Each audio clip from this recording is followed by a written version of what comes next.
أهلا وسهلا فيكم بحلقة جديدة من دق المايك مايك بودكاست. شكرا كتير لكم. من شي شهر رحت حضرت ايفنت فايتنج بلبنان. ايفنت كيك بوكسينج كانوا عاملينه اي سي اس ببيروت، وما كنت عم صدق قد ايه هالشي حلو ومستواه عالي يعني.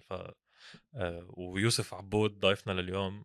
عبودوف هو كان البطل، هو ربح التشامبيونشيب بهالليلة، كان المين ايفنت.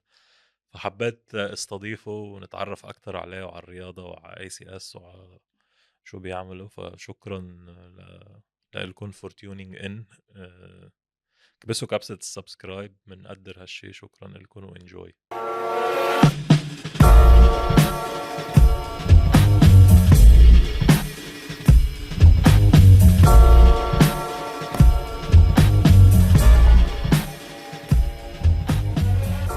هلا يمكن في كتير عالم معقول يكونوا عم يحضرونا ما بيحضروا العاب ايطاليه. فينا نقول لهم شو هي الاي سي اس؟ فيك تقول لنا باختصار اذا بدك شو هي الاي سي اس؟ الACS هي Arabian Combat Sport. رئيسها هو الأستاذ وليد عجاج، رجل أعمال أسترالي. كان حلمه إنه يكون هو fighter، بس الظروف شغلته وما قدر يكون عم يلعب يحضّر يجهّز ليكون fighter، فما لغى حلمه إذا بدك. عمل شي للfighters وللألعاب القتالية، وخصوصي بلبنان اللي هو ما كانوا مضوّيين عليه أبدًا. يعني متل ما كنت أنت عم تقول لي قبل إنه أنت ما كنت بتعرف إنه في هيك شي بلبنان، ابدا. فإجا هو وحط plan ل5 سنين للبنان. نحن هلأ حنوصل بنُص السنة وبيكونوا صاروا 5 سنين. بلّش بevent ما كان live على الBC لحد ما إذا بدك من تاني event كان live على الBC. كان الإعلام كتير عم بيهتم للألعاب الإيطالية اللي هي نظمتها ACS. حط plan للصغار، لأن بتعرف أنت الولد بيحلم ليكون عم بيكون fighter، ليوصل لhigh level بالألعاب الإيطالية. فكانت الvision تبعيته ما كتير إذا بدك عالم آمنت بهالشي، لأن في قبله كتير إجوا على لبنان وحاولوا يعملوا هالشي، بس ما ضاينوا أو كان عندهم مصالح خاصة بس ليظهروها ولا يفلوا بعدين. بس هو عن جد كان صادق. إذا بدك أنا شخصيًا شالني من الاعتزال، لأن أنا كنت بمرحلة بدي أعتزل، لأن ما في يعني تضوية على اللعيبة، ما في events عم تصير بلبنان.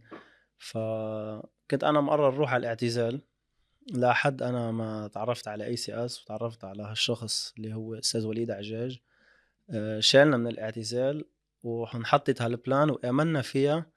ولحد هلأ متل ما أنت شُفت عم تقول لي أنت انبهرت بالشي انا اللي كنت بشهد شايفه. البرودكشن عالي كتير والفايتنج مستوى عالي يعني فلتنا هونيك مش مصدق شو حضرت يعني. هيدي واحدة من 18 event اللي أنت آه، شُفتها، آه، فتخيل أنت صاروا. ومش انه في 20 شخص و50 شخص، في شي 5000 شخص كانوا عم يحضروا بالجمهور. ما بعرف قد إيه العدد قدرته هيك يعني.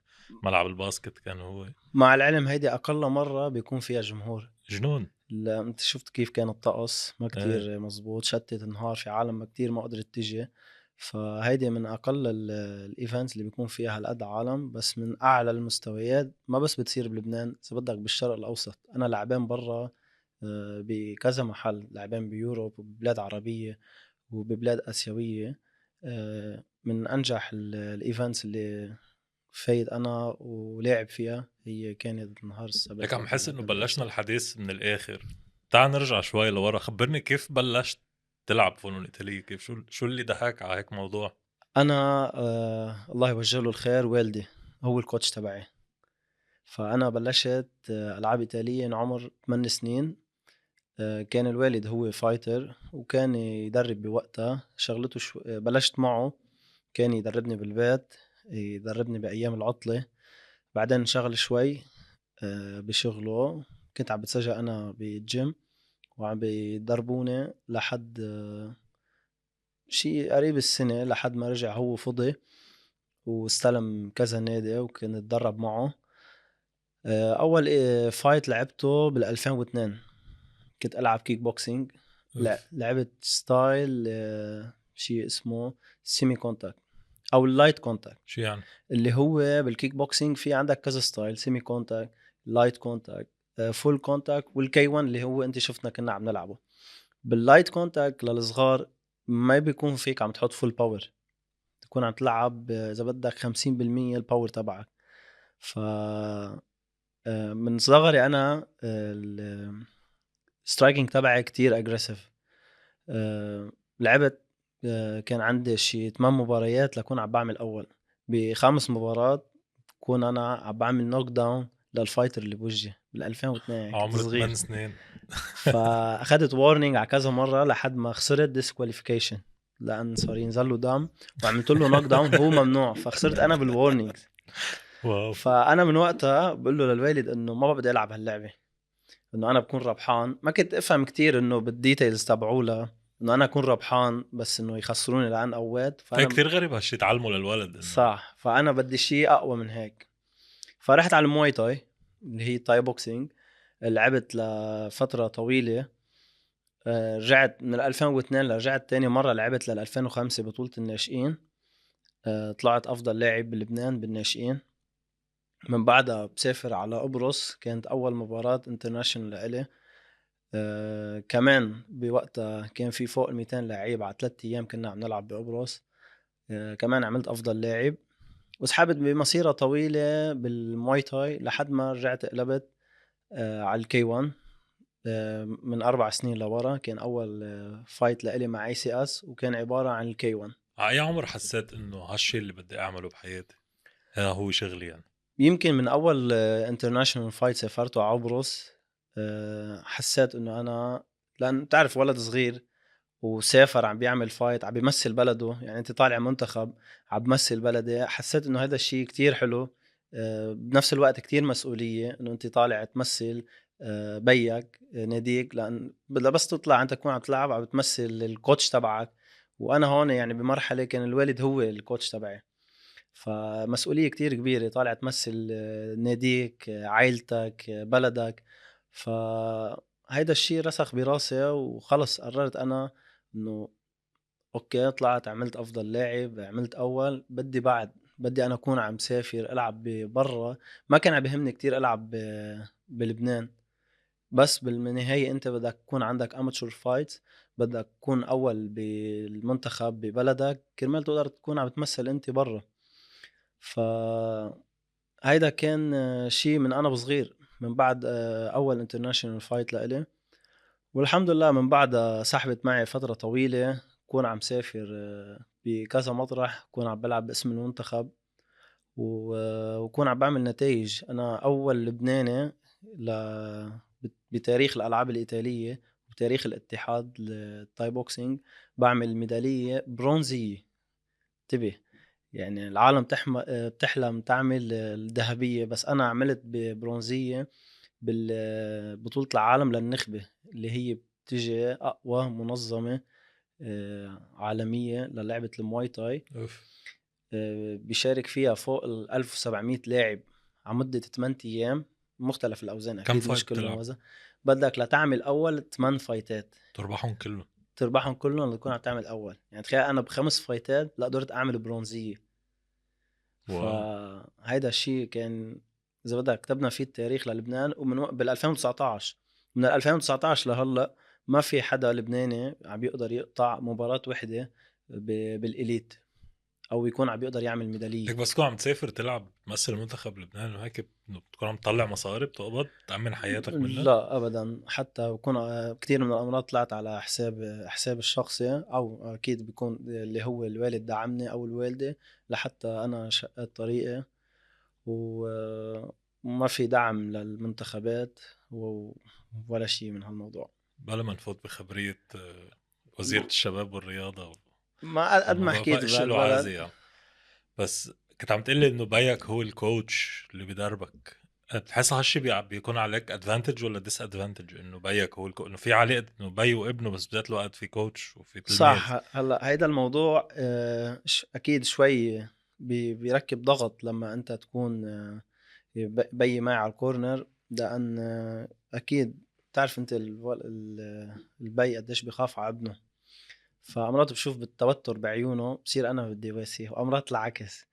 ف اخر فتره مع الاكسبيرينس بتتعود على هالشي، بس لا شك إنه دايمًا في هيدا روح التوتر، لأن كتير قريب أنا من بيي، الرفقة، coach، كل سفراتي بكون أنا وياه، فأكيد في عامل التوتر هيدا موجود دايمًا. انت وصغير كنت تحضر عم يلعب فايتس لايف؟ يس كذا مرّة. يعني أنا وعيت عم باحضر وعم بيقاتل. قد ايه غريب هالشي لولد انك تشوف لحتى أنا بيك. في مرّة كمان أنا لمرتين كنت أنا واقف معه corner. اه واو. فهو ما من زمان يعني وقّف لعب، آخر مرّة لعب 2016. كنت أنا الcorner coach معه على الزاوية، فشعور كتير حلو. كنت واقف مع والدي على الزاوية بيوم من الأيام. كتير حلو. بس كمان بحس كتير ضغط على ولد انه تشوف بيك عم يخبط وعم يتخبط لما كنت صغير يعني. طبعًا أنا باتذكّر إنه في مرّة حدا عمل foul مع الوالد، هو عم بيلعب ووقتها صار عنده كسر بمنخاره، ف إنه شي منّه سهل أبدًا طبعًا. نزلت على الحلبة هجمت عليه؟ لأ ما هيك، بس كتير اتأثّرت بوقتها. ضلِّت علقانة بفترة براسي يعني. حتى في مرّة صار معه موقف بfight، من بعدها كنت أنا صغير، من بعدها الfighter اللي بوجهه ضل ما حنذكر اسمه، ضل بيتمرّن لحد هلّأ بعده بيتمرّن بالفترة الأخيرة، لحد ما عملت معه مرّة sparring. كنت أنا خد يعني بالطار.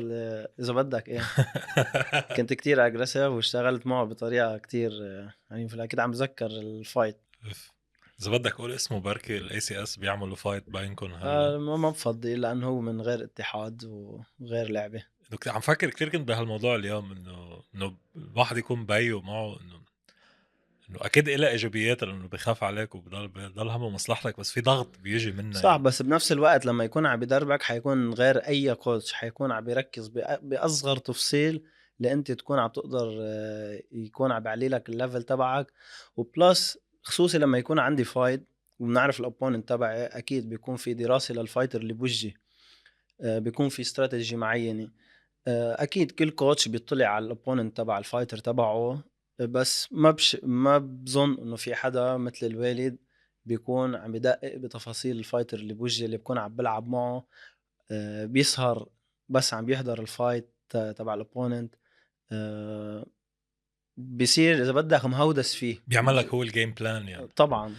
بالوقت الفايت تلتزم فيها للجيم بلان، بتحس و هين ولا صعب تلتزم بالجيم بلان ولا مرّة خلفت بالgame plan. تمشي فيها؟ ودايمًا عم تنجح معنا الحمد لله الgame plan. لأن ما يعني إذا بدك هيدي عن تجربة.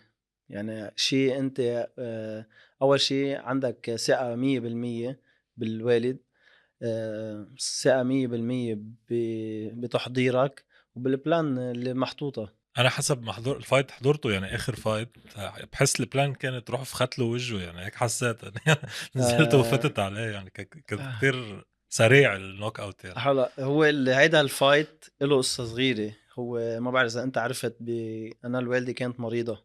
حكيت انت بعد طمنا عنا الحاجة صح، كيف أول صار؟ شي الحمد لله بعد كله الفايت تمام. حكيت انه كان صار لك كم يوم مش شايفها صح. ورحت لعندها ونزلت الفيديو يعني. مرضت قبل الإيفنت بشي 4 أيام فاتت على المستشفى.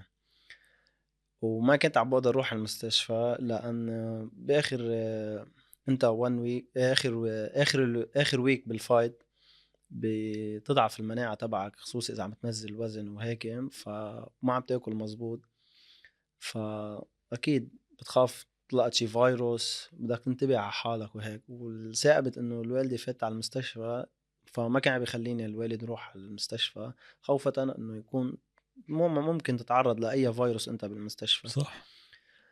ف ما كنت هيدا الشيء أثّر فيي كتير، وخصوصي إنه أنا متعوّد الوالدة وين أي fight بتكون معي، خصوصي بالpress conference قبل بيوم بتروح تكون معك على موجودة. الفايت؟ ولا fight ما فيتني. قلبها قوي والله. هاي أول fight بتكون منّا موجودة. واو.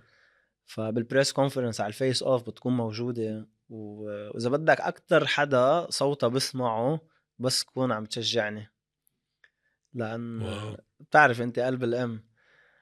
فأول شي فِت أنا على الface off، فِت أخدت زاوية أول مرّة. يعني أنت فايت بدك تكون full focus على شي، فايت تعمل face off، يعني أول مرّة حتكون توقف بوجه اللعيب تبعك، بدك بصير توقف، في بدك مايند تكون جيمز كتير confident بهاللحظات وهيك في تراش توك وهيك.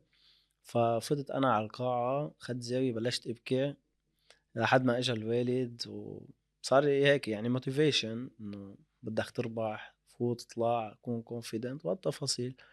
خلصنا الفيس أوف، تاني يوم هو الفايت. بتحكيني الوالد الصبح بتقلي أنت بدك تربح، وأنا إذا حأربح أنا حأتحسن. فصار هون ضغط علي أكتر، ورجعت بعتت لي انه انت حتربح قاضية بالجولة الاولى وانا عم بدعي لك خلص وتعا خلص وجيب لي الحجة الحزام. قررت انه بدها تخلص بالاولى، بدها تخلص يعني. فلما فت انا على اكيد هيدا الشيء اذا بدك حملني طاقة، حملني شيء زايد عن الطاقة تبعي، لان انت بنهار الفايت تبعك بدك تكون فوكس، ذهنك مرتاح مركز. فبس قالت لي هيك انا صرت حطيت قدامي باد فايبس، انه بركي انا خسرت شو حيصير. إنه تتأثر الوالدة بالموضوع. صار في عندي كتير bad vibes بالموضوع. حملت حالك المسؤولية يعني. فطبعا حطيت حالي بمحل اليوم ما في خسارة. الخسارة هي شيء عادي، أي لاعب بيربح بيخسر، وأنا شخص كتير بتقبل خسارة لأن لاعبين قبل وخسران. وإذا أنت ما بتتقبل الخسارة هي مشكلة، ما بتقدر تكون بليفل الاحتراف. بس بهاليوم قررت انه ما في خسارة ابدا، لو شو ما كان بدي فوت اربح الفايت، خلص وروح عند الوالدة. ففتت بمنتاليتي كتير عالية. آه، اذا بدك حسيت انه في شي شخصي بيني وبينه للفايتر لان انا بلعب واجريسيف وسريع. بس الحمد لله لما فتت خلص بس رن الجرس، انا ما حلعب معك، بدي اقتلك. فاول مره فاول مره بكون العالم استغربت والعالم استهزأوا بالاوبوننت تبعي. ده فكرت بهالشيء، بس رحت شفت له فيديوز للزلمه، قلت انه معقول جايبين حدا على المين ايفنت هالقد منه قوي يعني. صح. قعدت شفت له فيديوز، لا طلع قوي الزلمه، ما طلع هين يعني. اول شيء الريكورد تبعه مثل الريكورد تبعي، النوك اوتس تبعوه قراب للنوك اوتس تبعوه. انا الحمد لله هيدا بين 16 بروفيشنال فايت، هيدا نوك اوت رقم 12. هو عنده شي 7 نوك اوتس، عنده 3 نوك اوتس بنهار واحد، لعبين تورنمنت اوف. بنهار واحد بيلعبوا 3 فايتس لياخد واحد البيلت. هو اخد 3 نوك اوتس بنهار واحد، وبلس انه هو بيلعب ديفرنت ستانس عن اللي انا بوقفها. هو بيلعب ساوث باو. فهذا الشيء صعب للفايتر يكون عم بيلعب مع حدا متعود غير منه، متعود يكون الستانس تبعه. ف بس خلص فايت انا بدي اربح الفايت، كيف ما بعرف، بدي اجيب الفايت. والحمد لله انه ما ثاقبت لحق يتنفس الزلمه. اول جولة. كان في قبل الفايت تراش توكينج بيناتكم وهيك ولا لا؟ انا عادة بالعادة ماني تراش توكر، يعني ما كل لعيب بعطيه قد ما بيعطيني. وهيدي استراتيجي انا بتبعها. ومني قليل اخلاق انا، على في عندك فايترز هن بيقللوا اخلاق بالتراش توك وهيك، انا مني هيك. انا طلعت اول شيء هو حكي، بلش انه انا جاي على لبنان. هو من سويسرا الزلمه كان؟ هو اصله الباني، الباني من سويسرا. الباني سويسري ومجنس ايطالي كمان. فبيقول انه انا جاي على لبنان اخذ البلت، وحيكون فايت ايزي لإلي، واخذ البلت وروح على بلدي. وقال انه انا هو شاف الفايتس تبعولي وقرر انه انا مني لعبان ولا مع حدا قوي قبل، حيكون اول فايتر بواجهه قوي. قلت له انت غلطان، انا كل لعبت معهم قوية ويمكن احسن منك. رجع رد علي انه انا حاربح نوك اوت بتالت جولة او رابع جولة. قلت له تالت جولة او رابع جولة حتكون مأخر، حكون انا اسرع منك. وما عدت حكيت كتير انا لحد ما اجى نهار الفايت، والحمد لله بس حدا توقفنا. يعمل لك تراش توك هيك بيأثر فيك؟ بتحس ابدا انه فيها بيرسونال؟ ابدا، بس بجاوبه على قده. حتى قبل بمرة لاعب التركي كمان قال انه حيكبني نوك اوت بالجولة الثانية. قلت له ما زال انت قررت بالجولة الثانية، انا حكبك نوك اوت بالجولة الثانية. كمان ربحت بالجولة الثانية نوك اوت.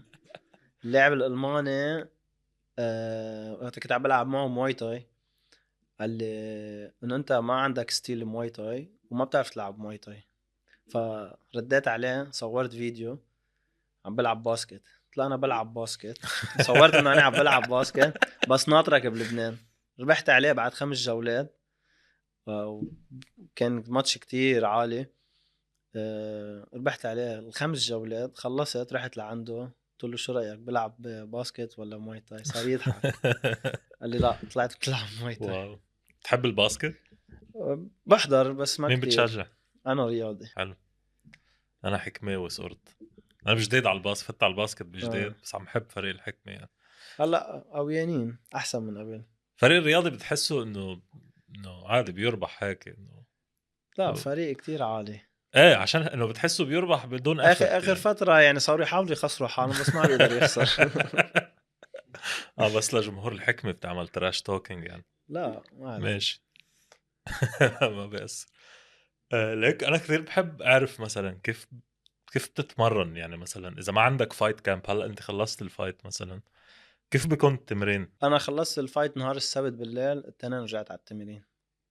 حلو. فانا هلا الحمد لله يعني I think اكبر بروفيشنال فايتر بلبنان، مكمل المسيرة يعني ما عم بوقف. عمرك عمري 32 هلا؟ 32. أه الحمد لله خلصت الفايت ما عندي انجريز، فانا مضطر انا ارجع على التمرين ومروح اللي اشتغلت عليه كله بهالفترة. لأن كان الكامب تريننج للفايت هيدا تبعي عبارة عن 3 أشهر. هو شهر بلبنان وشهر ونص بتايلاند، بعدين جيت كملت لوقت الفايت. تمريني بيكون عبارة أقل شيء عن 4 ساعات بالنهار، بين ساعتين الصبح وساعتين واو. بعد الظهر. كم مرة بالجمعة؟ بس بريح الأحد. حتى مش دايما بريح الأحد، بيكون عندي ريكوفري شيء خاصه كمان تريننج ركضة خفيفة ضمن بالتريننج كامب. برات التريننج كامب بالأوف سيزون بريح أحد، أمرات بريح سبت أحد، حسب عندي انجري ما عندي انجري. بس مرسخ حياتي لهاللعبة لأن شي حبيته وشي عندي موهبة الحمد لله هيدي من رب العالمين. فما بدي بس يكون عندي الموهبة وما عم بشتغل عليها. لأن أنت هلأ بأي شيء عندك الموهبة بس منك هارد وركر ما حتقدر توصل للي بدك إياه مزبوط. فبدك تكون عم تشتغل على الاثنين، الموهبة تبعيتك تنميها بالهارد ورك تبعك لتوصل خصوصي أنا وصلت لمرحلة احترافية، ما بقى في أرجع. ما في أنا أقول والله إنه أوكي لا في مشي حالي بساعة. بدك تشتغل على حالك وأكتر وأكتر، لأن كل مرة عم تعلى الليفل، كل مرة عم بيعلى الليفل تبع الفايتس تبعولي. أه لما يكون مين ايفنت انت عم تلعب 5 جولات مختلف كتير عن تحضير ال3 جولات.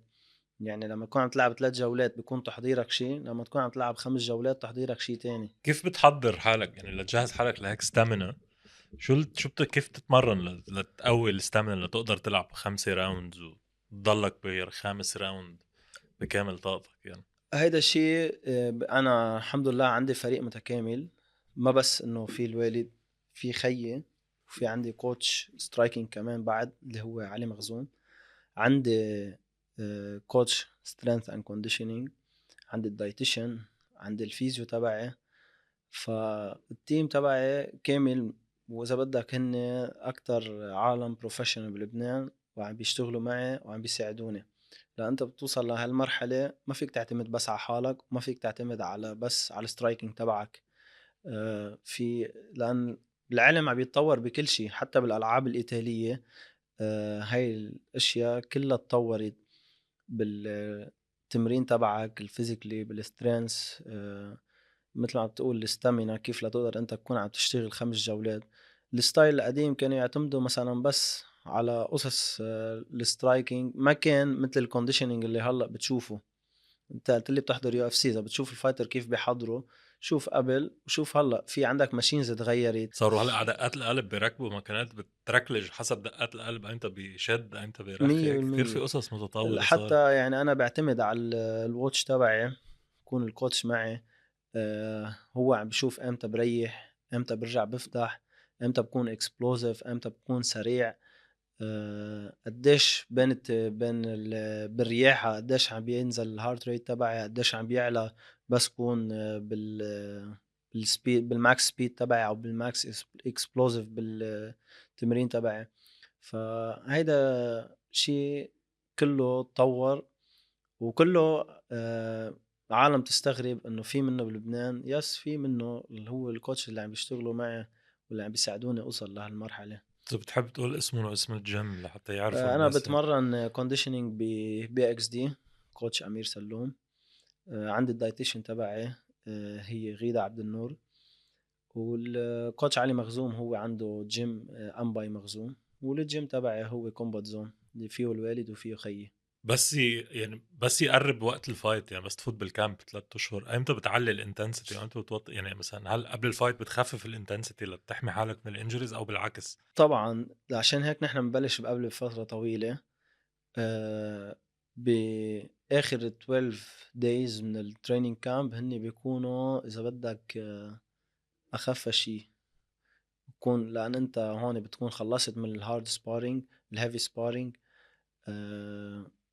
عشان ما تتعرض للانجريز. فعشان هيك انا كان الكامب تبعي هو عبارة عن شهر عم بحضر بلبنان لاطلع على تايلاند، كون جاهز بتايلاند، لا ما اطلع احس حالي الجو علي جديد. هونيك او تعمل الهارد تريننج يعني. فكنت انا اول مرة بكون بتايلاند لهالفترة الطويلة.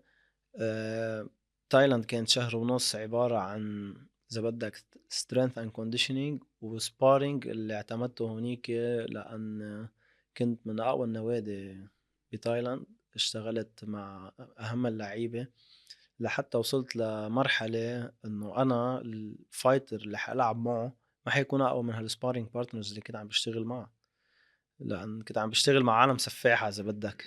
فوصلت لمرحلة إنه أنا منتلي جاهز، عم بلعب مع هول سبارينج، أنا قادر أرجع ألعب مع الفايتر تبعي ما حيكونوا أقوى منهم.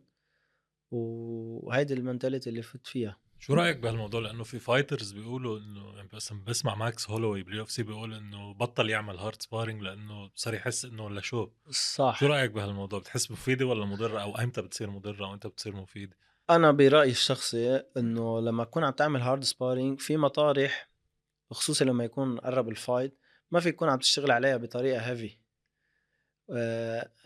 هول اللعيبة وصلوا لمرحلة كتير هاي ليفل، اللي مثلي واللي مثل اللي شفتهم انت بالايفنت ما فيهم يكونوا عم يبعدوا عن السبارينج، اوكي. لان بده يحتاج، بده يشوف الضربة، بده يستوعب الضربة، بده يتحرك مزبوط، بده يعمل اذا بدك كونتر اتاك لاي كومبينيشن يكون عم بيشتغلها، يكون عم بيتحرك، يكون عم بيشوف فوتورك. هول اللعيبة كتير هاي ليفل، عندهم اكسبيرينس، عندهم ريكورد كتير عالي بالاماتشورز، بعدين راحوا على البروفيشنال. الخبره اساسيه يعني. ف بيوصلوا لمرحلة خصوصي بالام ام اي ما في يكون هارد، يكون مثلا عم ياخدوا سبمشن كتير قوية. هن اكتر شيء هن تعول البوكسينج اللي بيعدوا عن الهارد سبارينج، واللي تعول الام ام اي. بس انت كلاعب اماتشور بعدك بنظري ما في تكون عم تبعد عن السبارينج، بس في ضوابط للسبارينج. اكيد ما بتروح على السبارينج بارتنر تبعك يكون عنده فايت قريب او يكون عم بيجهزك ويساعدك وانت عم تروح عليه 100% فول باور. فهذا اللي بيفرق. هلا الشباب تبعولي اذا بيسمعوني عم بحكي هيك لان انا بكبسن كتير ما بيصدقوا اللي عم بحكي. انت بتدرب عالم كمان معك؟ كان صح. في انا قال في انه بالايفنت اللي كنا فيه نحن كان في كذا حدا من الجيم تبعك. في احمد البطل لعب مع المصري فتح له صح. عينه. مزبوط. صح. ليك شو مبسوط فتح له عينه. براود داد يعني. انت بطل على وزن ال 72 كيلو، ما هيك؟ 71.8. 71.8. قد ايه بيكون وزنك اوف كامب؟ قد ايه بتكون بعيد عن هلا انا هالوزن؟ اخر فايت لعبته على 69.8 كان التايتل، وعملنا كاتش ويت اللي هو 70.5. بالاوف سيزون بيوصل وزني 78 80 بهلا، بس اخر مره هلا وصل وزني ل 83.4 يا تقريبا. لطيف. فكنت عم بنزل 13 كيلو لاكون عم بلعب هيدا قد ايه الفايت. منهم بيكون انه ويت كاتنج، تنزيل وزن مي وهيك يعني؟ انا قبل بيوم من الفايت، او لا قبل بيوم من الوي ان كنت شي 75، نزلت ل 70.4. يمكن في كتير عالم ما بيعرفوا هالشي عن الفايترز، انه ما بيكون وزنه بالضبط مثل ما هو. صح. فقبل بكم يوم بيبلشوا يظهروا نحن مي. نحن خصوصي اخر 1 ويك ايه. بنكون عم نشرب مي زياده بالاول، اللي هو لنقول نحن الفايت الوي ان بيكون نهار الجمعة. الأحد بنبلش بنشرب اللي بووتر لود، بنكون عم نشرب قريب 9 لتر مي بنهار واحد على 3 أيام بين 7 و9. 9 لتر يعني جلنان. صح. اف. وبننزل فيهم نزول لنوصل لنهار الكات ويت اللي هو نهار الخميس. إذا نحن عم نعمل الوي ان نهار الجمعة بكون عم نشرب ليت، والسونا بتكون بالليل والويت كات. يعني مزبوط هاي الخبرية انه كل ما تشرب مي بيظهر منك مي صح. اكتر من ما انت 100%. اخذت. بس بدك تنزل فيهم تدريجيا، يعني ما فيك انت باخر يوم عم بتنزل فيه الوزن تشرب نفس الكميه اللي بلشت فيها باخر ويك. وانتبه بنفس الوقت هيدي الطريقه هو منه شيء منيح منه انه منيح، لان تكون انت عم تشغل الكلاوي تبعك زياده. فنحن بنحاول قد ما فينا نكون عم نخسر الوزن تبعنا بدايت بلان معينه وعلى مده كذا شهر. بس في فايتر بتعتمد على هالطريقه انه هي بس. بتعطي ادفانتج. يعني اذا حدا مثلا عم بينزل من ما بعرف 79 لنقول عم بيشيلوا المي، صح. بيوصل على الفايت وزنه اكثر منك ب4 5 كيلو، يعني بيكون عنده 100%. ادفانتج. عشان هيك انا باخر فايت قررت العب على وزن اقل من 71.8، لان انا اخر تايتل لعبت فيه ب 2025 على 71.8. لعبت مع لاعب فرنسي، انا طولي 172، الفرنسي كان 178. طلع على الفايت حسيته دبل، يعني شايف انا شخصين قدامي كان مغطيني. فمن وقتها قلت له انا ما بدي العب على الويت. كل مره خصوصي انا بس عم بطلع على يوروب عم بيكونوا بينزلوا ويت كتير، فبيكون دبل عني واكيد فبتفرق الباور، بتفرق كل شيء. ما بتحس لازم نبطلها هالشغله؟ انه خلص انه ليه ما بنلعب كل واحد بوزنه؟ يعني ليش ما, عم انه هي كانه الواحد عم بيزعبر بطريقه ليجل، يعني طريقه مسموحه. ما هيدا هو اللي انت يعني انا اذا لعبت لنقول انا وزني الطبيعي 71، والفايتر الفرنسي اللي عم بحكي لك عنه بيوم الفايت صار 82، اذا منه نفس الوزن حيكون بيوم الفايت. هون المشكله. هلا بيعملوا قصص بون تشامبيونشيب لحتى يمنعوا الويت كاتينج كتير، لحتى ينزل كتير وزن. صح، يعملوا بيعملوا لهم تيستينج، هايدريشن تيست بسموه. هايدريشن تيست. بس كمان بضل في عالم بيلاقوا طبعا لا، انا بعرف تلفيقه يعني. كتير لعيبه عم ترجع تطلع بالقليل 6 7 كيلو. فهيدا بيكون كله ادفانتج للاعب وباور للاعب، خصوصي اذا معود ينزل ويطلع وما بيتقل، خصوصي اذا عرف كيف يطلع. لان في كتير لعيبه بعد الويت كات بترجع بتطلع وزن بس بتطلعوا غلط. كيف انه كيف بترجع بتعمل هايدريشن بعد ما تشيل آه كل هالمي من جسمك يعني؟ هيدا البلان بتحطها الدايتيشن. ما فينا نصرح كتير نصير آه. ده في سر المهنه يعني. فبيكون بدك تاكل مزبوط، تعرف شو تفوت على جسمك، تعرف كيف تشرب. الوقت بين الميلز تبعولك والسناكس تبعولك بيوم بعد بيوم الميزان اللي زنت وبيوم الفايت. فكتير لعيبة، وفي كتير لعيبة فشلت بآخر ايفنت من ورا هذا الموضوع، لأن طلعت وزنها غلط وأكلت غلط، فوتت سكر غلط. فكانت بيأثر اكيد. بيأثر كتير على على البرفورمانس تبعك. اذا ما اكلت، اذا ما عرفت شو تفوت على جسمك. لا انت عم تحكي اقل شيء عم بتكون بشهر شهر ونص دايت لتوصل لهالمرحله ولتوصل للويت تبعك. فاذا انت وصلت شهر ونص، انا الدايت تبعي كان عباره عن شهرين ستريك دايت. فانت عم تحكي شهرين عم تاكل اكل نظيف، ما عم بتفوت سكر، ما عم بتفوت اي شيء يكون عم يعمل لك خمول بتدريبك، دايما تعرف شو تاكل. وصلت انت على يوم الميزان، جبت وزنك، خلصت ميزان، بلش بدك تخبص. هيدا اول شيء يمكن يعمل لك مشاكل بالمعدة، بكتير قصص ممكن تخليك تعطي لو بيرفورمانس. وهذا في صار مع فايترز اذا كتير بيكونوا لعيبة. منزلين وزنهم كتير بيجوا ليوقفوا كالوريهم صحيح. وتخرب. هيدا اخر، ما اذا انت بتابع اليو اف سي، في واحد على الواي ان خلص الواي هذا اللي ان طبش. آه ايه. كاميرون شيء هيك اسمه، ما ايه بعرف، ووقع قطع قلبه. صح. في هيدي حبيب مره كان عنده فايت مع حبيب توني كان فيرجسون، يحملوه اخذوه على هو. المستشفى، كانوا حيوقفوا كالوري، كان حيموت. في صح. على فكره هالشي ما كثير يمكن العالم بيعرفوا عنه، انه انت وعم تتمرن للفايت انت عم تعمل دايت، يعني عم تاكل اقل من ما عم تحرق. فعم صحيح. تجرب تتمرن مع فول انتنسيتي وتمرين وكم ساعه بالنهار وبذات الوقت جوعان. صح. قد ايه وهيدي صعب هالشي. خصوصي بالفترة الأخيرة، هيدي حرب تانية. فعن جد تحضير وهي الألعاب الإيطالية وخصوصي عم نحكي بالاحتراف شيء منه سهل أبدا. العالم بس بتطلع بتشوف اللعيب ويا بتحكي على اللعيب إنه ما كان منيح يا واو، بس هو على الحالتين اللعيب تعب. يعني أول شيء كرس حياته، ما حنحكي طول حياته، عنده شهرين من حياته كرسها لهيدا الشيء. اتمرن، كان ديسبلين، نام بكير فاق بكير، اتمرن مرتين، نزل وزن، اكل انجأ شبعته، ما يعني ما عم بياكل القصص اللي بحبها، نزل وزن، طلع على الرينج مشى ليوصل. فهيدا الشيء منه سهل ابدا ليوصل واحد طبعا لهيدي الليفل صعب. بالاحتراف. عندك اكل بتحب تاكلها بعد ما تخلص الفايت، ولا شو الموجود؟ في شيء بتحب أه تاكله دغري بعد ما تخلص، انه بتكون صار لك فتره ملتزم بدايت يعني؟ انا كتير حدا بحب الحلو، هيدا اللي خاربني. فاكيد بتجي كتير، يعني كتير بيجي على بالي الحلو، بس اكيد لخلص الفايت مش لخلص الميزان. هي الكنافه اوف، تعني لي كتير. قصة خصوصي الكنافة. لك بالاي سي اس مين بيقرر او كيف بيتحدد شو هو الايفنت رح يكون، اذا كي 1 او موي تاي او بوكسينج ام ام اي؟ انه آه، لاحظت انه عاملين كذا ايفنت غير بعض، على اي اساس صح. بيتحدد؟ اي سي اس كانت بلشت كي 1. تاني ايفنت كان عبارة عن كي 1 مواي تاي وام ام اي بليلة وحدة، كان واو. من اضخم الايفنتس اللي كانت بتصير. بعدين عملوا ايفنت ام ام اي، بعدين اتجهوا بس للعبة الكي 1. فكل الايفنتس باخر 3 سنين عم بيكونوا بس كي 1، اه اوكي. ما عم بيكونوا مواي تاي ولا MMA. فيك تقلنا شو كمان باختصار شو الفرق بالضبط بين الكي 1 والموي تاي اللي عم يحضرنا وما بيعرف؟ الكي 1 هي الكيك بوكسينج.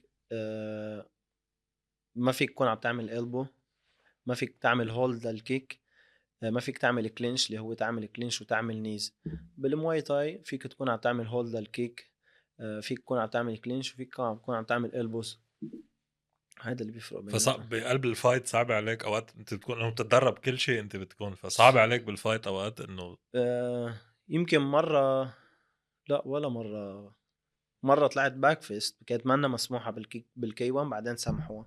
بس لا، دايما بس عم بلعب عم بقدر ميز، لأن أنا مثلا ب 2025 لعبت مواي تاي ولعبت كي 1. هلا رجعت لعبت كي 1 ب 2023 اي كمان بتحبها لعبت. اكثر؟ كنت حب المواي تاي، بس هيك كبرت شوي. صرت أعتل هم، بس تزوجت القلبو يكون عم يفتح وجهي. لا أنا بالكي 1 عم بلعب مع الفايتر وطرقني كوع قصدا، اعطيني هون 13 قطبة. اوف. ف شو بصير بهالحالة؟ بياكل ديسكواليفيكيشن، ما بيخسر شافها ولا؟ الحكم، لا قلت له ولا؟ طرقني كوع، قلت له انت ما حتفتح بوكس. فما شافها وقت الحكم، اوف. ما اخذ حتى وارنينج ما اخذ. ووقتها رجعت ربحت الفايت. اوف. فاذا بدك ايه بعدت شوي عن المواي تاي، خصوصا انا بلبنان ما بلعب مواي تاي، انا موقف من قبل الاتحاد، في عندي مشاكل معهم فما بلعب معهم، ايه. بلعب بس برا. بتعرف الهم الدامج اللي بيبقى معك انه مع العمر، انه مع انه الفايترز عادة بتلاقوا اوقات دامج خصوصا طبعا انت بالفايت معرض لهذا وبالتمرين الشيء، كمان وبكل شيء وبالتمرين انه. باي شيء، بس ما بفوت انا خايفان من دامج، لان اذا حفوت خايفان من دامج حيكون الخوف مسيطر علي، فما بخلي هيدا الشيء يسيطر علي، انه انا هلا اذا فتت حيصير معي واحد اثنين ثلاثة. لا انت باي لعبة رياضية معرض ليصير عندك دامج. اذا بتحضر فوتبول بيصير دامج، بالباسكت بيصير دامج.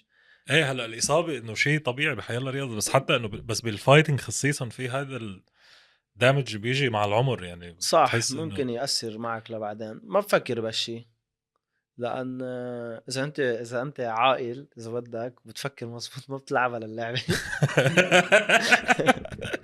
وكمان اذا عم تعمل نوك اوت للاوبوننتس تبعك باقل من راوند، بحس بكون ماشي حالك بعد 20 سنه، يعني ما في مشكله، ما راح يكون في هالقد دامج فإذا بدك أنت تفكر بالموضوع كتير، يعني أكيد بيخطر على بالي كتير، بس ما يعني أنا كتير بحكي مع حالي، بس ما بحكي مع حالي بهالموضوع، لأن ممكن خلي هيدا إذا بقعد بحكي مع حالي إنه حيصير معي واحد اثنين ثلاثة ولا قدام، تشوف هيدا اللي عنده انجري وهيدا اللي مثلا صار عنده دامج ووقف لعب وهالتفاصيل، كل شيء بيجي من ربنا الحمد لله.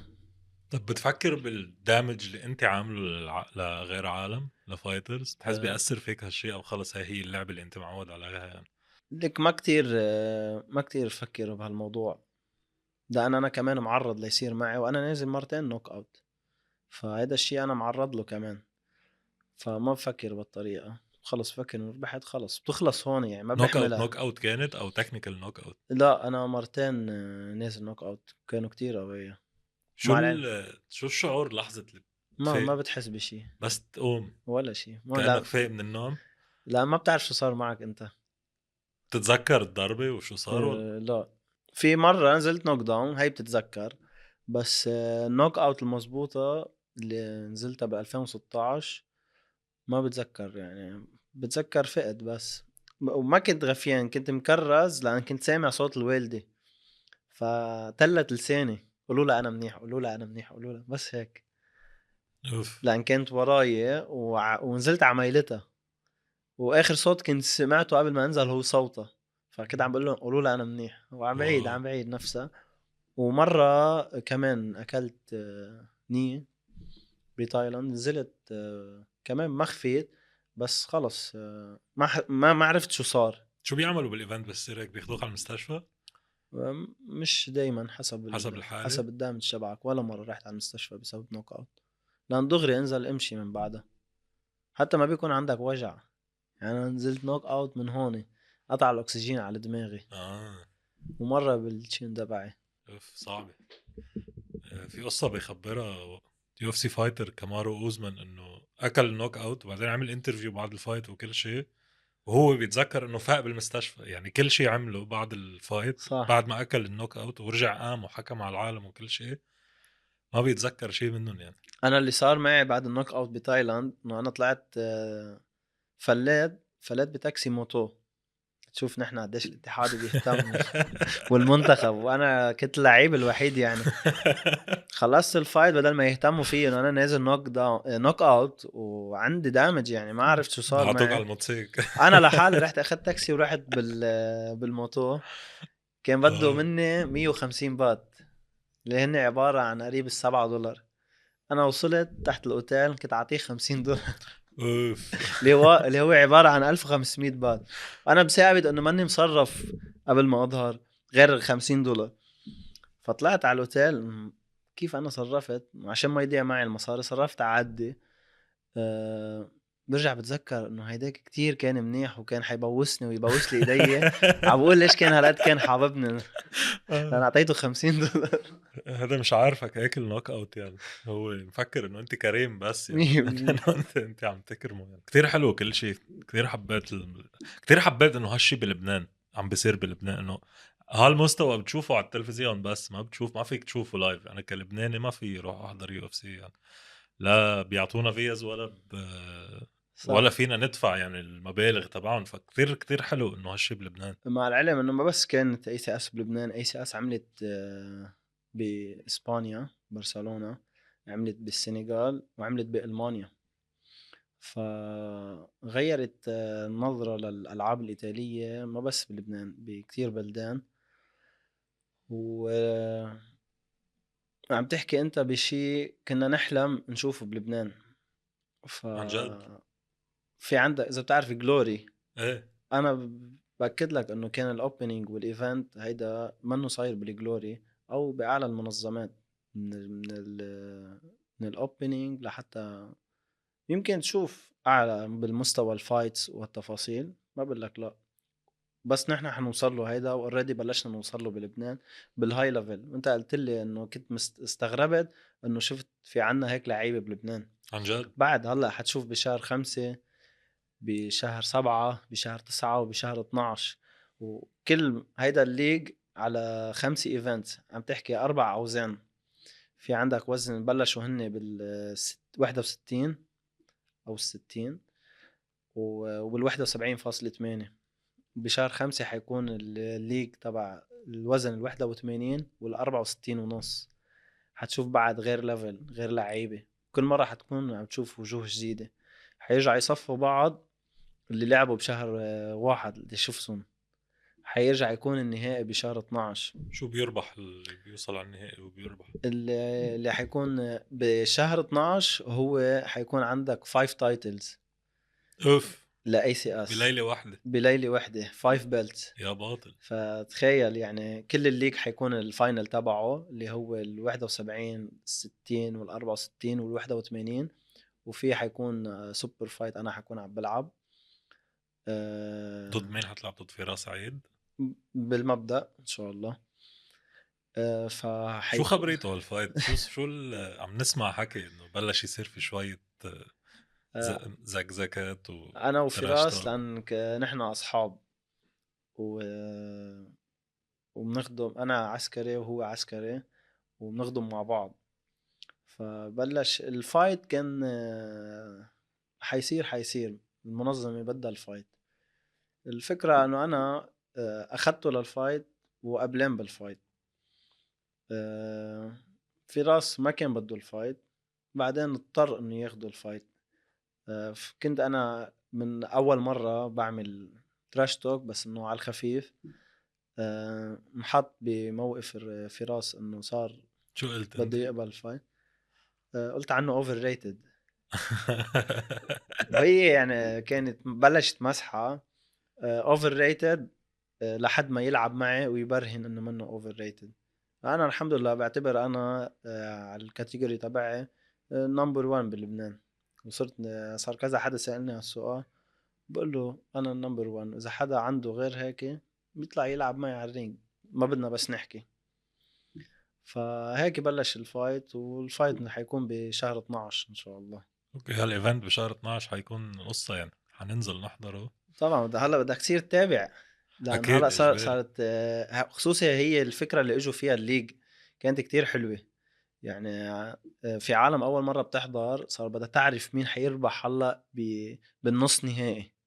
فاللي حيروح على نص نهائي صار بده يعرف مين حيربح بالنهائي، لان صار في صارت اسامي اللعيبه متداوره بين العالم. هالشي كتير فاجأني على فكرة، انه في فايترز كانوا حتى انه بركي خامس فايت قبل اخر فايت، وفي جماهير عم صح. شجعهم وعم تهتف باسمهم وهيك، كلهم عندهم فانز، كان اللبنانيين اللي كانوا بالايفنت.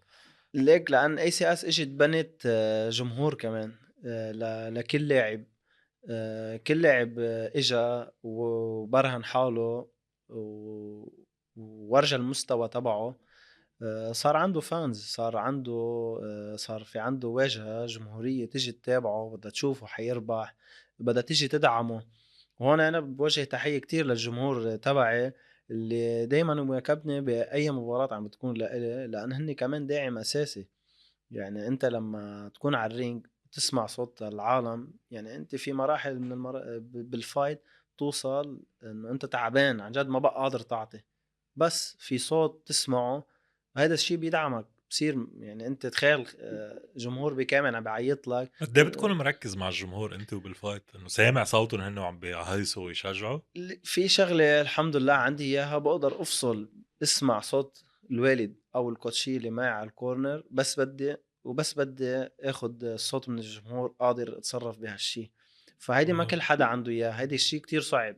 ففي عالم بتخلص بتروح مع الجمهور، هذا الشي غلط. بالنهاية انت بدك تسمع الكورنر تبعك، وفي ناس ما بتسمع الكورنر تبعك. فهذا الشي صعب تعدله اذا بدك تكون على الرينج مسيطر على كل شيء، على عيونك مع الفايتر، دينتك مع الحكم من ميلة، مع الكوتش من ميلة، مع الجمهور بالميلة. ما فيك بعدين تتحمس زيادة كمان مع الجمهور، بدك تسيطر على هالشي. فشي ابدا منه سهل. طب يعني الفايت الجاي اللي لك هو فايت فراس بديسمبر، او حتلعب فايت قبل؟ لا اكيد ان شاء الله بدي يكون عم بلعب قبل، اذا اقل شي فايت او فايتين. شو توقعك لفايت فراس؟ كيف بتقول بينتهي؟ بعد بكير لهالفايت. بس انه ان شاء الله اعطينا اياها يعني. بينتهي لصالحي، بس من هلا لوقتها ما بنعرف شو بيصير. بينتهي لصالحك كيف؟ انه ها هون السؤال يعني. طبعا انا ما بترك ما بقول انا دايما انه انا فايت اربح قاضية، لان النوك اوت بتيجي لحالها. مش بتيجي لحالها، اكيد بتكون دارس كيف بدك تلعب مع خصمك والتفاصيل، بس انت ما فيك تفوت على الفايت. عندي مثلا ليفت هوك قوية، انا حفوت كبه ليفت هوك، ما فيك تفوت بهالمنتاليتي. لان اذا انت عم تلعب مع اللاعب ليفت هوك ما اشتغلت معك، او كان هو مثلا عنده بلوك لها، او كان قادر يتحملها ما زبط معك، هذا الشيء بيأثر عليك بالفايت. إمم. فانت بده يكون عندك كذا بلان لما تكون عم تشتغل، فما فيك تعتمد على شيء واحد. واكيد انا هكون عم بشتغل على الويكنس تبعوله، لا انا شغلين معه قبل وقادر اعرف كيف اشتغل. متمرّن أنت وياه قبل؟ طبعا. بتعرفوا بعض يعني بالتمرين، طبعا كذا مرة. بتعرفوا القصص يوم كنا تبع عم بعض. نتغدى سوا. أوكي، مش هالقد trash talk يعني، لا بعدكم لا، أصحاب ورواق. بفصل كل شيء عن شيء، بس على الرينج غير شخص بس قد اكيد إيه غريب بكون. هالشي إنه بدك تتقاتل مع زلمة أنت صاحبي أنت وياه. بالنهاية في ليجاسي بالموضوع، في اسم، في شيء اشتغلت عليه طول حياتي لا يضل اسمي بالعالي. ف ما بخلي المشاعر تسيطر علي. انا الاصعب عملته اللي هو الوالدة كانت بالمستشفى وكنت عم بقدر اتركها و... وروح العب الفايت كرمالها. الله يخليها فوق راسك. خليك اهلك. آه، تحس بيعيشوا منا الفايترز صاروا بلبنان هلا؟ صار فيك تعيش منها تأمن حياتك اكيد لا، منها؟ شيء، لان انت ما عم تتقاضى اجر عالي كتير من لبنان. كان بحكي كالفايترز كرمال ما اكون انا كتير عم شجع لان تيجي عالم تترك شغلها وتروح تتجه على الاحتراف بلبنان، لان انت منك ببلد داعم لهالالعاب القتاليه. يعني نحن لو ما في هالمنظمه وفيها هالشخص اللي اسمه وليد عجاج اجا ودعم، ما كنا حنقدر نكون عم نلعب ونتقاضى اللي عم نتقاضاه. فاكيد بده يكون واحد عنده بلان تاني، بده يكون عنده بزنس، بده يكون عنده شغل. آه، انا بالفتره الاخيره في سبونسرز وقفوا حدي، انا هول بفضلهم قدرت اطلع على تايلاند، بفضلهم عم بقدر اوقف شغل لفتره كتير حلو لحضر هالشي إنه في سبونسرز. لفايتس تبعولي. غير هيك ما كنت بقدر انا اكون عم بعمل كل هالشي لحالي. ليك بعرف إنك كتير بتحب ACS ووليد عجاج وهيك، بس إنه راضي أنت عن شو بيدفعوا للفايترز تبعهم بصراحة يعني؟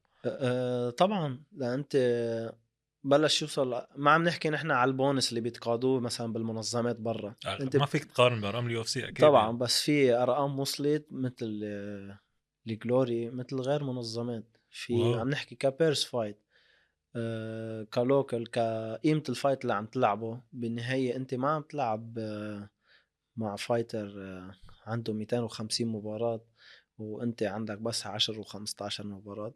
عم تكون عم تلعب بالليفل تبعك. ولأن احنا دايما عم نشوف في تحسين بالمنظمة، ما عم نشوف في تراجع. فهذا الشيء بشجعك تكون عم تدعم. بعدين هيدي اي سي اس برودكت لبناني. نحن اذا ما كنا واقفين حدها ودعمناها مثل ما بلشت هي بالاول دعمتنا وواقفة حدنا، يعني نحن ما عم نكون لويال لهالشي. أنا بشجع كل حدا بحب الكومبات سبورتس يروح يحضر ايفنت لايف، لأنه شيء خرافي، شيء جنون يعني. آه، حاضر كتير رياضات لايف، إنه ما في شيء مثل الكومبات سبورتس بكل أنواعها يعني، إن كان بوكسينج ام ام اي كي 1 شو ما كان. ما في شيء بيعطي الجمهور هالشعور يعني. في فايت كان بالكار، ناسي هلا اسمائهم للشباب، بس اثنيناتهم مش لبنانية كانوا، وما عندهم فانز بالارينا عم بيشجعوهم يعني. فالناس بس بلش الفايت كانوا مش كتير مركزين معهم للشباب. اظن العراقي والسوري 100%. علي زرق. بلش الفايت حدا منهم عمل نوك داون للتاني، هون صح. الناس بلشت تركز، قام اللي اكل النوك داون قام وربح باي نوك اوت. صح. وهون جمهور انجن. انا بحياتي ماني شايف جمهور عم يخوت هيك بهالطريقه يعني. كانت لحظه كتير حلوه الواحد يكون فيها لايف. كنت قبل شوي عم تقلي انه بيك كوتش وهو بدربك وهيك، بتحس بتعيدها مع ابنك اذا بده يطلع فايتر؟ طبعا. اكيد بحلم بهالشي يكون. هلا انا عم بشتغل على ابن خيي. ابن خيي عمره بلش تتمرن سبع فيه. سنين صار له سنتين بيتمرن، واوريدي صار لعبان شي 3 فايتس هيك للصغار. فاكيد بحلم بهالشي، بس بترك الاختيار له كمان. انا دايما ما بجبر اي ولد على رياضة. فانا كتير بيجوني اهالي بيكونوا هن حابين ابنهم يكون عم بيلعب العاب قتالية، بس هو الصبي ما حابب. ما فيك تجبره للولد على اي نوع رياضة، وخصوصي اذا هو ما حاببها. بس انا اذا كان هو عنده الباشن لهالشي اكيد حادعمه مثل ما دعمني بيي واشتغل عليه. واذا بدك نحن هلا بوقت احسن، كون انت كل شيء تطور، كل شيء عم بيوصل اسرع.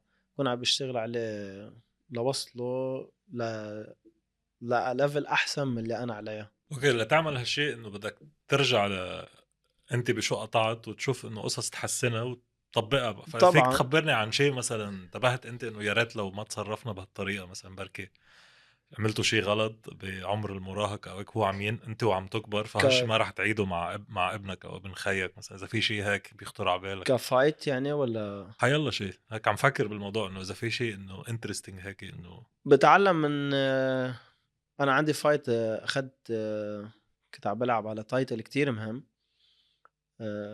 صار عندي نوك داون والايجو تبعي ايامني من النوك داون بطريقه كتير سريعه انه انا ما فيي انزل. ايه. قمت كنت دوخان بعدني بس رجعت ثبتت، الحكم تسرع ونهالي الفايت. من بعد هذا الشيء علمني بفايت تاني بعده نزلت نوك داون، وكنت قبل ما فوت على الفايت الوالد بيطلع فيه هيك بيقول لي بحال نزلت نوك داون ما بتقوم بسرعه، روق خد على نفس. مهلك ليعدلك قبل 8 بتقوم توقف. اول ما نزلت نوك داون اول شيء عملته هو انا طلعت بالوالد، لان عرفته انه حيعمل ستريس يعني حيخوت شو صار وانا ربحان الفايت. برمت لعنده طلعت فيه عملت له هيك انه انا منيح ما تعتل هم. فهو ده المصدوم انه قال لك عرف ما حقوم انا من النوك داون. وبس وقفت على 8 وشديت ايدي وكملت الفايت وربحت. فهيدا الشيء بيجي عن اكسبيرينس وبيجي عن شيء تعلمته بالفايت كارير تبعي. لان في كتير عالم بتشوفها بتنزل نوك داون دغري بتقوم بيخلص الفايت. فبدك تاخد وقتك تركلج وانت معك ل8 قادر تقوم لحد ما يصير 8 تعلم. فهول السمول ديتيلز اكيد بكون عم باخد انا منهم اكسبيرينس وبقدر اعلمهم لبكره لتلميذي لابني اذا بده يكمل ويكون عم بيتجه نحو الاحتراف. كتير حلو. قبل ما انسى، في قصة شفتها انه كنت بتايلاند تلعب ببطولة ووصلت على الفاينل ضد واحد اسرائيلي صح. وما لعبت ضده. فيك تخبرنا اكتر عن هالحادثة شو صار؟ بال 2014 انا طلعت على نفس نوع البطولة، وصلت للنهائي ولعبت مع البريطانيا وربحت. فكنت كمان اول لبناني بيتوج بالبطولة بالميدالية الذهبية. رجعت طلعت عليها بال 2019 ووصلت نهائي مع اللاعب من الكيان. أكيد رفضت منعا للتطبيع، منعا للاعتراف فيهم هن كدولة، ك عندهم علم كشي، لأن نحن هيدي لعبة أماتشور. بالأماتشور يو شو ريسبكت، بتطلع بتسلم على اللاعب، بتنحط إيدك بإيده. بالنهاية بدك توقف على البوديوم في علم بده ينرفع. حد ثلاث بلدان بده ينرفع علم، الأول حتى لو الثاني حيكون حده مبين العلم. رفضا للاعتراف فيهم رياضيا من كل النواحي، لأن هن إذا بدك حيموتوا ليكونوا عم بيطبعوا مع خصوصي مع لبنان بأي شيء. فهن حاولوا يكونوا عم بيروحوا على الرياضة، وهن هذا الشيء ما بيحبوه أبدا. يعني هن كان عم بيتمنى إنه أنا أطلع وألعب، حتى إذا بدك ما عندهم مشكلة إذا خسروا، بس مهم نكون نحن عم ننفذ لهم هيدا الشيء. هيك معك حق بكل شيء قلته، بس كمان فكرت بيني وبين حالي لو كنت فتت وبعجته قتلي يعني فرمته للزلمة. طبعا انا اصلا لو طلعت لعبت معه اكيد ما حاطلع العب معه يعني يمكن يشيلني الحكم عنه انا كان ضل مكمل. بدي احس حالي بدي اقتله. بس بنكون نفذنا اللي هن بدهم اياه، اللي هن اشتغلوا عليه سنين وما بيقدروا يوصلوا له. مع العلم من الوحيد كذا بلد عربي رفض هيدا الشيء. فاكيد هذا الشيء مشرف لإلي. وهيدا الفايت يعني ليك انت عم تحكي عن 2019 انت هلا رجعت سألتني. فهيدا الشيء ضوى اكتر. كتير عالم حكيت عنه. كتير عالم ضوت عليه. وبرجع انا من هون بضوي انه دايما نكون معهم ونطبع معهم، لما نكون عم نعترف فيهم لا كبلد كدولة كعلم كتاريخ كأي شيء، لأني بلد مغتصب للأراضي الفلسطينية، فما بيهمنا الاعتراف فيهم أبدا. صورت شي فرص من وراء هالحادثة؟ طلع كان في شيء انه الاورجنايزيشن مثلا كيف تعاملت مع الموضوع؟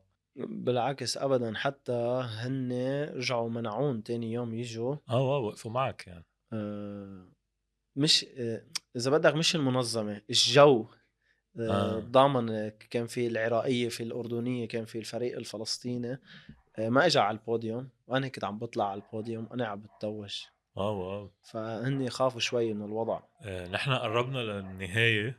في سؤال عم حب أسأله لحيالله ضيف عندي آخر الحلقة، إنه في شي بتحب كان نسألك عنه وما سألناك عنه؟ بالعكس I think إنه حكينا بكل الdetails اللي باحب أحكيها واللي عندي experience فيها.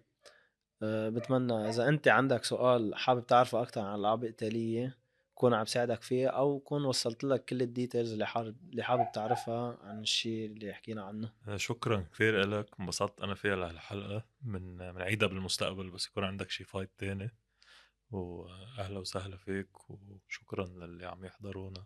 بتحب تقول للعالم وين يعملوا لك follow، كيف يلاقوك على السوشيال ميديا، على إنستجرام؟